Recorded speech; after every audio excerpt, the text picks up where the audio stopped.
Welcome. I'm Philip Morris with Impact, interviewer for the art segment. Our guest today is Paul Scoville, who is an architect, recently retired from CS Architecture in Albany. Paul, welcome. Thank you very much. We're doing this a series of interviews with architects because the unique place that architecture and civics play.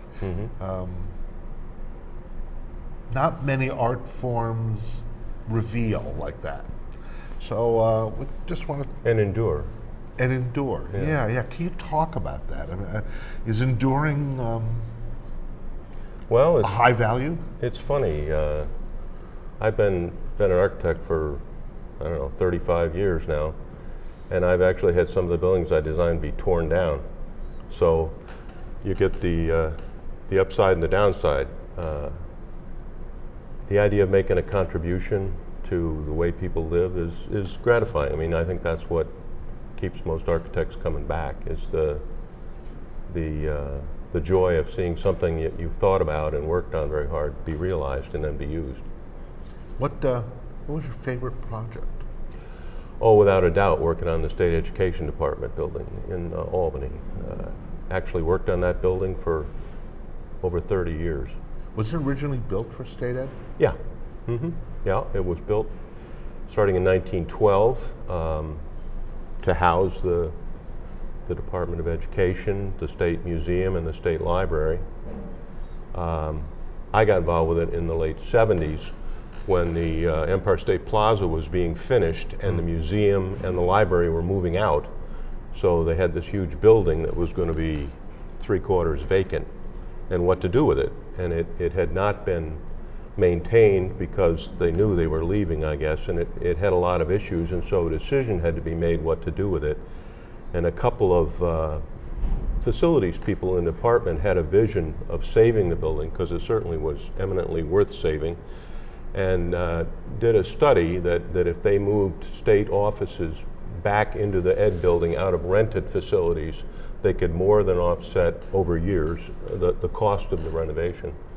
And they were able to convince the division for the budget to do that, so they allocated the money and undertook a sizable project to renovate the whole building over a series of phases. I can't imagine that building coming down. Oh my God, it's incredible. It'd be like taking the Parthenon down. But nobody ever thought St. Patrick's could come down either. I mean, it's when buildings are no longer have a use and nobody's willing to pay to heat them and to light them, Right. They can become ruins, I guess, like the Parthenon, and you can walk through them. But I agree with you. The state ed was eminently worthy of being saved, and thank goodness somebody came up with a way to get it done. So what was your work on the project, particularly? Well, we started out, they interviewed at the team. I was with Einar and Yevi Prescott at the time, and initially we did a master plan, which the idea was they were going to put offices in it, so it was going to be an office building, but the critical pieces were identifying what elements of the building needed to be saved, what condition they were in, what work might be needed to restore them to their original character. And then we had to do a thorough analysis of the structure of the building to make sure it would be safe when we started putting modern functions into it. And I guess the most challenging aspect was how to run the pipes and the ducts and the wires through the building so we could have an air-conditioned, computer wired, with modern lighting and power outlets throughout the building for modern office space. And after that was done, then they phased the implementation of the work over a long period of years. The first phase involved running the utilities up through the building, doing the top floor, the 5th floor, which had been the State Museum. So that was converted, and I think that was occupied in like '88. And then they did the 3rd floor, and then they did the 2nd floor. And the 1st floor has largely not been worked on, other than threading the utilities through. Is it a big issue for the structure of a building not designed for air conditioning to have air conditioning? Does that change it more than just ductwork, but is the structure of the building challenged? Well, It can be, I guess. You have to take into account that once you start air conditioning buildings, you're changing the normal ebb and flow of humidity in the building, for example. So that has to be taken into account in the design, but it hasn't any real significant impact. No, I don't think so. So without naming names or maybe even naming a project, can you describe the one that you just wanted to run away from, made you scream?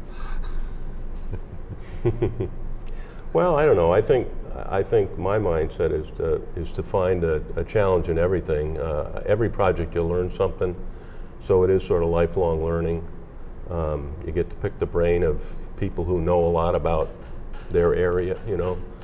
So I guess, you know, I worked on a prison once. I wasn't really crazy about that, a new prison, because it was inexpensive construction, and a lot of the concerns were, you know, security and keeping people from hurting themselves, and it wasn't a very attractive. But on the other hand, I got to renovate a historic jail in an old city hall, and that was kind of interesting, you know. No, I guess I can't really. You find something in it all. No, right? yeah. So I asked another architect who was interviewed in another program something. When you drive through the capital region, does anything that you see make your head just explode with, like, oh, damn it, that's unbelievably ugly? Well, I don't know. I guess I've been around long enough and I've seen enough things and my head doesn't explode. But I guess I'm not. What did I say? No one ever went broke underestimating the bad taste of the American public. We have a lot of, you know, the big box stores, the way they're laid out for convenience, but they're not laid out to make necessarily an attractive environment around them. I don't know. I guess the one thing that disappointed me the most was the fact that 787 got run down right along the Hudson River and cut the city of Albany off from it. And I mean, when I worked downtown, my wife and I used to walk every day at lunchtime along the river, and it's a wonderful thing to do. And finally, they got that arched walkway across, which made it nice. But I think that's one thing that kind of has always rubbed me the wrong way. Highways have been a bane of so many cities. I mean, just the big dig, now that it's done, it's for whatever it costs and whatever the lifelong issues will be with the tiles and everything else. It is amazing to have that open space in Boston. It's amazing. Interesting. So, what would you? And you're retired now, and you're still working though on your own. What would you love to do? Is there a project you would love to do? Oh, the next one. You know, what I've been doing. I That's think great. I think this is kind of I've been working on with the National Council of Architectural Registration Boards on their committee that writes the architectural licensing exam. And it's architects from all over the country that get together and work on developing the questions and working with a testing consultant to make sure it's fair and it's testing what it needs to do. And we read in the paper last week about this factory that collapsed in Bangladesh, I believe, and killed so many people. And when you get down to it, that's one of the most important functions of architects, is protecting the health and safety and welfare of the public, and making sure that buildings are designed correctly and adequately to meet codes and provide exiting, and so they won't fall down.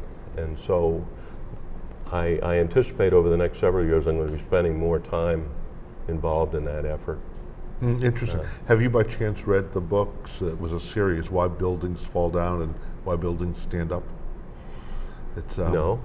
They're very interesting books. They're really fun to read. They're written by a architect who works in the insurance industry, unwrapping the issues, and amazing to find out that the collapse of the Hartford Arena years ago, no one was killed, amazingly, though it was only an hour after a big ball game or something, was finally because of a specification not being met in the design of a nut. Oh, the nut. Not the bolt, the nut. And just unwrapping that and realizing what a small part could have. Well, there's been a lot of problems with bolts and nuts not meeting test specifications are being substituted because they're cheaper. There was a big problem with sheetrock that was imported down in Florida that caused all kinds of problems because it wasn't made with the right stuff. You have to keep your eye out for that. Yeah, yeah. So beside the next project, do you, I mean, is there a little more you can tell us about what you'd love to do next? Well, I think architecture is really, it's a team sport. You need a team, you need engineers, you need architects, you need structural people, you certainly need contractors. I suspect working on my own, I'm going to be involved in small projects, and I've done residential work in the past.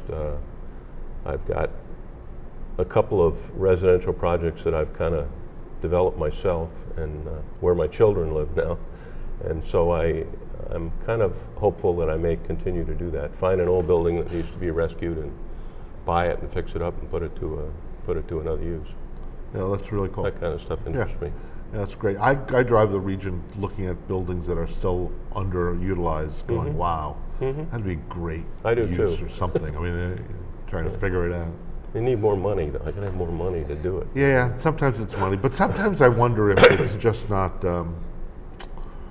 declaring boldly enough, right? It just, this ought to be, you know, and laying it out there, let the universe sort of let the money come to it. You know, I don't know. Well, Paul, thank you very much for joining us. It's been my pleasure.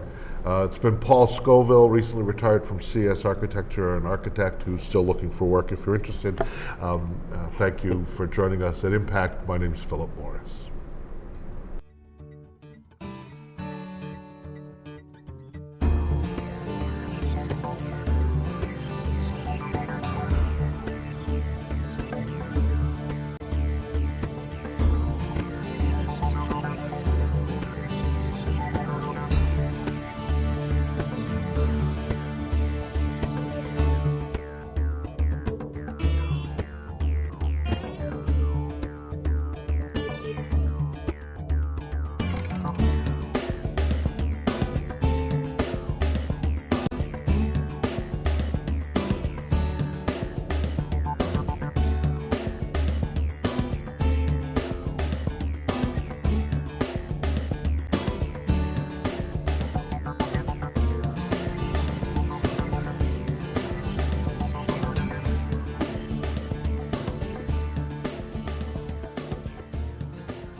Proctors, bringing the best in arts, education, and entertainment.